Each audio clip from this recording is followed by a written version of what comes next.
Hi అండి, welcome back to Asrin kitchen.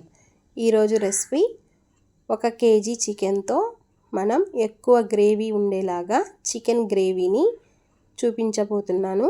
ఈ gravy అనేది వైట్ రైస్లో కానీ, బగారా రైస్, బిర్యానీ, రోటీ, పుల్కా దేంట్లోకైనా బాగుంటుంది. ఒకసారి ఈ కర్రీని ట్రై చేయండి. ఇప్పుడు ఎలా ప్రిపేర్ చేయాలో చూద్దాం. ముందుగా 1 కిలో చికెన్ని వాష్ చేసుకొని ఉంచుకోవాలి. 1 స్పూన్ సాల్ట్ని వేసుకొని 1.5 స్పూన్ వరకు కారాన్ని వేసుకోవాలి. మీరు కారం తక్కువ తినే పని అయితే తగ్గించి వేసుకోండి. చిటికెడంత పసుపు, 1 స్పూన్ అల్లం వెల్లుల్లి పేస్ట్ వేసుకొని మొత్తాన్ని కలుపుకొని అరగంట పాటు పక్కనుంచుకుందాం. ఈ గ్రేవీకి సరిపడా మసాలాని ప్రిపేర్ చేసుకుందాం. స్టవ్ వెలిగించి బాండ్లీ పెట్టుకొని 1 స్పూన్ ధనియాలు, 1/2 స్పూన్ జీలకర్ర, 1/2 స్పూన్ మిరియాలు, మసాలా స్పైసెస్ని వేసేసుకొని మొత్తాన్ని బాగా వేయించి ఎండి కొబ్బరిని చిన్న ముక్క ఇలా సన్నగా కట్ చేసుకొని వీటిని కూడా జస్ట్ అలా వేయించుకోవాలి. ఇలా వేయించుకున్న వీటిని ఒక మిక్సీ జార్లో వేసుకుందాము. దీన్ని పౌడర్ లాగా మిక్సీ పట్టుకొని పక్కన ఉంచుకుందాము. అదే బాండ్లీలో 2 స్పూన్ల ఆయిల్ వేసుకొని 2 ఉల్లిపాయల్ని కట్ చేసి వేసుకోవాలి. 6 నుంచి 7 వరకు జీడిపప్పుల్ని కూడా వేసుకోవాలి. జీడిపప్పు వేసుకుంటే గ్రేవీ చాలా రుచిగా ఉంటుంది, లేకుంటే స్కిప్ చేయండి. 2 టమోటాలని కూడా ఇలా ముక్కలుగా కట్ చేసి వేసుకొని ఇవి మగ్గించుకున్న తర్వాత ఒక మిక్సీ జార్లో వేసుకొని వీటిని మెత్తటి పేస్ట్ లాగా ప్రిపేర్ చేసుకోవాలి.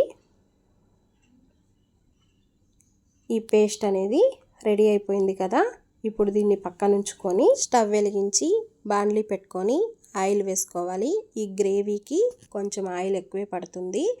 4 పచ్చిమిర్చిని వేసుకొని జస్ట్ అలా వేయించుకున్న తర్వాత మనం ముందుగా ప్రిపేర్ చేసుకున్న మసాలాని వేసేసుకోవాలి.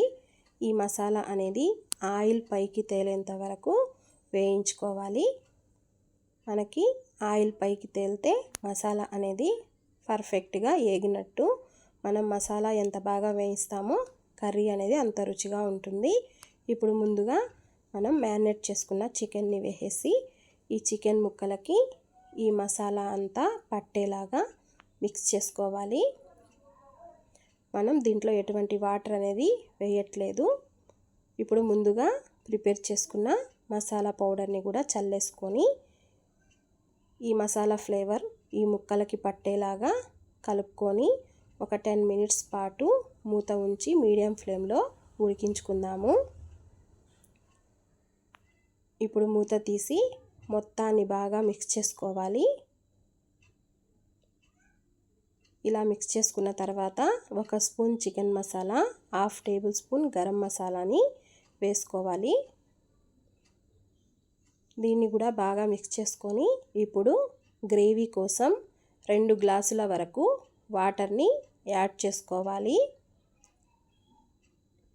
ఇలా వాటర్ పోసుకున్న తర్వాత మొత్తాన్ని మిక్స్ చేసేసి ఒక 15 నిమిషాల పాటు మూత ఉంచి ఉడికించుకుంటే మనకి గ్రేవీ అనేది చక్కగా రెడీ అయిపోతుంది. మధ్యలో మూత తీసి చూసుకోవచ్చు. కొంచెం పుదీనా, కొత్తిమీర వేసేసుకొని మిక్స్ చేసుకుంటే మనకి ఎంతో రుచికరమైన చికెన్ గ్రేవీ రెడీ అండి. చూసారా గ్రేవీ అనేది ఎంత బాగా వచ్చిందో. అంతేనండి. వీడియో నచ్చితే లైక్ చేయండి. ఫ్రెండ్స్ అండ్ ఫ్యామిలీ మెంబర్స్కి షేర్ చేయండి. మరిన్ని వీడియోల కోసం అస్రిన్ కిచెన్ అనే ఛానల్ని సబ్స్క్రైబ్ చేయండి. బాయ్ అండి.